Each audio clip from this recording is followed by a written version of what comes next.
مفتی اختر قاسمی کے بیانات کے لیے مفتی صاحب کے آفیشیل چینل مفتی اختر قاسمی اسپیچز کو سبسکرائب کریں۔ السلام علیکم ورحمۃ اللہ وبرکاتہ۔ تہجد کی نماز کا طریقہ، تہجد کی نماز کا وقت، تہجد کی نماز کیسے پڑھی جاتی ہے، کتنی رکعتیں ہیں، کون سی سنتیں پڑھی جاتی ہے، صحیح وقت کیا ہے، کیا تہجد کے لیے سونا ضروری ہے، یہ وہ سارے کوشچنس ہیں جو عام طور پر لوگوں کے مائنڈ میں رہتے ہیں۔ جب بھی آپ کسی مسلمان بھائی یا بہن کو تہجد پڑھنے کے لیے کہتے ہیں تو یہی سب سارے سوالات کرتے ہیں۔ تو میں آج اس ویڈیو کے ذریعے مناسب سمجھتا ہوں کہ یہ سارے کوشچنس، یہ سارے ڈاؤٹس، یہ سارے سوالات کو کلیئر کر دوں۔ دیکھیے محترم ناظرین، تہجد کی نماز ویسے بھی ایک بہت ہی فضیلت کا باعث ہے، یعنی ثواب کے اعتبار سے تمام نفلوں میں سب سے زیادہ بڑھی ہوئی نماز ہے۔ تہجد کی نماز ہر طرح کے پرابلم کا سولوشن بھی ہے۔ آپ کو کوئی بھی دقت ہو، کوئی پریشانی ہو، یعنی آپ کے گھر میں اگر رشتے نہیں آ رہے ہیں، بہن یا بیٹی بڑی ہوئی ہے، رشتے نہیں آ رہے ہیں، یا پھر آپ کا کاروبار نہیں چل رہا ہے، نقصان ہو رہا ہے اس میں، یا پھر آپ کے کوئی بیماری ہے، بیماری دور نہیں ہو رہی ہے، کسی بھی طرح کا کوئی الجھن ہو، کسی بھی طرح کی کوئی پریشانی ہو، دقت ہو، وہ سارے پریشانی کا سولوشن اور سارے پرابلم کا سولوشن تہجد کی نماز میں ہے۔ تہجد کی نماز پڑھ کر تو دیکھیے، تہجد کی نماز کے وقت تو اٹھیے، تہجد پڑھیے اور اللہ کے سامنے رو رو کر، گڑ گڑا کر مانگیے۔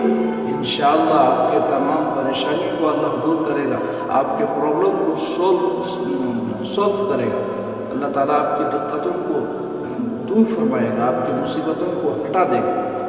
لیکن عجیب بات یہ ہے کہ اتنی بابرکت اور محترم شان، اتنی فضیلت والی نماز ہونے کے باوجود آج ہم اور آپ جھاڑ پھونک کی طرف چلے جاتے ہیں، تعویذ گھنٹوں کی طرف جاتے ہیں، اور آج کل تو ان کی بابا چلا ہے، ان کی طرف ان کے پاس لوگ جاتے ہیں، بناوٹی اور جعلی مولویوں کے پاس جاتے ہیں۔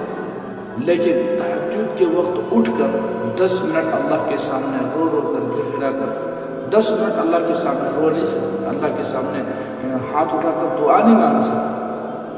یاد رکھیے محترم ناظرین، اللہ تبارک و تعالیٰ نے ببانگ دہل اعلان کیا ہے اس شخص کے بارے میں، یعنی جو آدمی تہجد کے وقت اٹھتا ہے، تہجد کی نماز پڑھتا ہے اور پھر اللہ کے سامنے مانگتا ہے، اپنی حاجت کو رکھتا ہے، اپنی پریشانیوں کو اللہ کے سامنے بتاتا ہے، یا پھر اپنے گناہوں کی بخشش طلب کرتا ہے، اللہ تعالیٰ اپنے فرشتوں کے سامنے فرماتا ہے کہ فرشتوں گواہ رہو، اس بندے نے ایسے وقت میں جبکہ ساری دنیا سو رہی ہے، یہ اٹھ کر کے مجھ سے مانگ رہا ہے، مجھ سے اس نے اپنی حاجت کو رکھا۔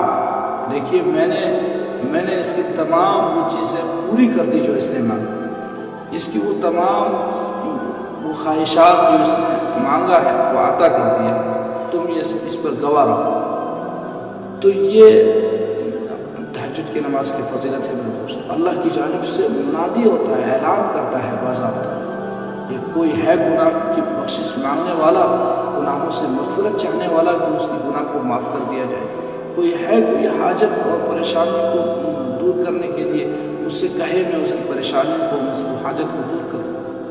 تو ہمیں اور آپ کو تہجد کی نماز پڑھنی چاہیے، اور کوئی بھی دقت ہو، پریشانی ہو، کوئی آفت ہو، مصیبت ہو، اور اس کا حل اللہ سے مانگ کر، اللہ کے سامنے رو رو کر، گڑ کر مانگنا چاہیے۔ بہت سارے، اب رہی بات، بہت سارے لوگ کہتے ہیں مفتی صاحب تہجد کی نماز کا وقت کیا ہے؟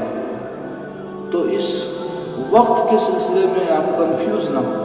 تہجد کی نماز کا وقت عشاء کی نماز کے بعد سے ہی شروع ہو جاتا ہے۔ جیسے آپ نے عشاء کی نماز پڑھی، عشاء کی نماز کے بعد سے تہجد کا وقت شروع ہو جاتا ہے، اور پھر صبح صادق سے پہلے تک، ختم سحری سے پہلے تک تہجد کا پورا وقت رہتا ہے۔ آپ کسی بھی وقت تہجد کی نماز پڑھ سکتے ہیں۔ اور عام طور پر آج کل یہ ہو گیا ہے کہ بڑے بڑے شہروں میں 12 بجے، 1 بجے، 2 بجے رات تک جاگنے کا ایک ماحول سا بن گیا ہے، تو آپ سونے سے پہلے بھی تہجد پڑھ سکتے ہیں۔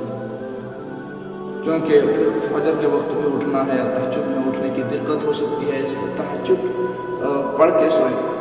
لیکن جو اس کا افضل وقت ہے، جو جس کی فضیلت آئی ہے اور جو بہترین وقت ہے، سب سے شاندار جاندار اور سب سے اعلیٰ ترین اور بہتر وقت ہے تہجد کا، وہ ہے ختم سحری سے 1 گھنٹہ 2 گھنٹہ پہلے کا۔ یعنی آپ کے علاقے میں جو ختم سحری کا وقت ہے، اس وقت سے پہلے، اس وقت سے 1 گھنٹہ 1.5 گھنٹہ پہلے آپ پہلے سو جائیں، اور پھر اس وقت آپ اٹھیں اور اس وقت آپ تہجد پڑھیں اور پھر اللہ سے دعا مانگیں اور اللہ کے سامنے گڑگڑائیں ہوئیں۔ اور انسان اس وقت نماز پڑھتا ہے، ایک عجیب لطف آتا ہے، ایک مزہ آتا ہے، ایک خشوع و خضوع ہوتی ہے نماز آپ پڑھ کے دیکھیں تو۔ پہلے آپ آرام کر لیں گے، اس کے بعد تہجد کی نماز پڑھیں گے تو آپ پڑھنے میں دل بھی لگے گا۔ لیکن آپ اگر ایسے ہی پڑھ رہے ہیں، آپ سوئے نہیں، تو اتنی آپ کو خوشی نہیں آئے گی، فرحت و انبساط نہیں آئے گا، پڑھنے میں اتنا جی نہیں رہے گا۔ لیکن آپ پہلے سو جائیں، پھر اٹھیں اور تہجد کی نماز پڑھیں، کہ میں دعوے کے ساتھ کہتا ہوں کہ آپ پڑھنے میں بہت مزہ آئے گا، اور آپ کو نماز پڑھتے پڑھتے آپ کو آنسو آ جائے گا، دعا مانگیں تو آپ کی آنسوؤں سے بھر جائے گا۔ اور آپ یاد رکھیں، آپ تہجد کے وقت اللہ کے سامنے 2 قطرہ بہا لیں تو یہ جہنم کی آگ کو بجھانے کے لیے آپ کے لیے کافی ہے۔ میں اس بحث میں نہیں جانا چاہتا ہوں، یہ تہجد کا وقت ہے۔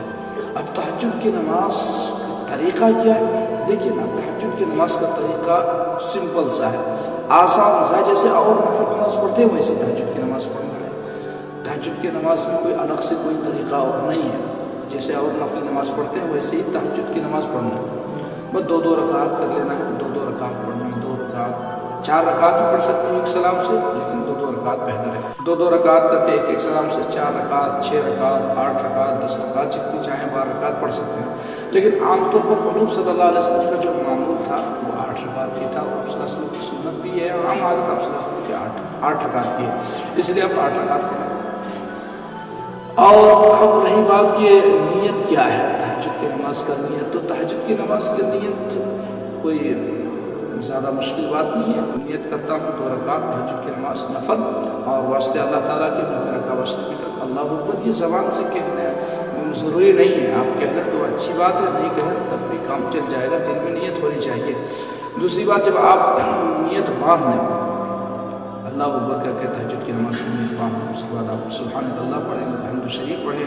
الحمد شریف پڑھنے کے بعد آپ جو بھی سورہ ملانا چاہیے ملائیں، کوئی خاص سورہ نہیں ہے اس میں، آپ جو بھی سورہ آپ کو یاد ہے آپ ملائیں۔ اس کے بعد اسی طرح دوسری رکعت پڑھیں، اور 2 رکعت کے بعد سلام کر دیں۔ پھر اسی طرح آپ 4 رکعت، 6 رکعت، 8 رکعت، جتنی آپ کی مرضی ہو، آپ کے پاس اتنا وقت ہو، آپ کو جتنی آسانی ہو پڑھیں، اور پڑھنے کے بعد پھر اللہ سے دعا مانگیں، اللہ کے سامنے روئیں، گڑگڑائیں، اور اللہ کے سامنے اپنی حاجت رکھیں۔ اب رہی بات آخری ہے کہ کیا تہجد کے لیے سونا ضروری ہے؟ یہ بھی ایک کوشچن آتا ہے۔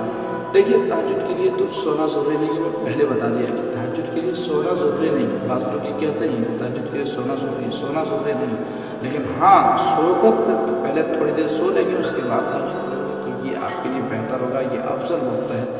اور نبی پاک صلی اللہ علیہ وسلم نے اس وقت کو جو ہے، اس کی حدیث میں بہت تعریف آئی ہے، کیونکہ اس وقت انسان کو اٹھنے میں دقت ہوتی ہے۔ انسان اس وقت اٹھے گا تو ایک مجاہدہ اور مشقت کرتا ہے، اور تہجد کے معنی ہی ہے مجاہدہ اور مشقت۔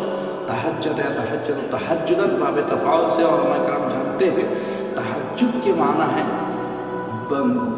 بذل جہد، اس نے اپنی ساری پوری کوشش صرف کر دی، یعنی آپ اپنی کوشش لگائیں، پوری اپنی محنت کو لگائیں، اور محنت اسی وقت، کوشش اسی وقت رہے گی جب آپ تہجد اس وقت پڑھیں گے جس وقت اس کا ٹائم ہے۔ تو تہجد کا وقت آپ جو ہے تہجد کے ٹائم میں پڑھیں۔ دوسری بات، یہ تو نماز کا، تہجد کی نماز کا پورا طریقہ ہو گیا، اس لیے محترم ناظرین آپ سے ریکویسٹ ہے کہ آپ تہجد کی نماز پڑھیں اور دعا مانگیں، اور مجھے بھی ان سیاحکار کو بھی دعا میں یاد رکھیں، اور اس کے لیے کچھ شیئر کریں۔ السلام علیکم۔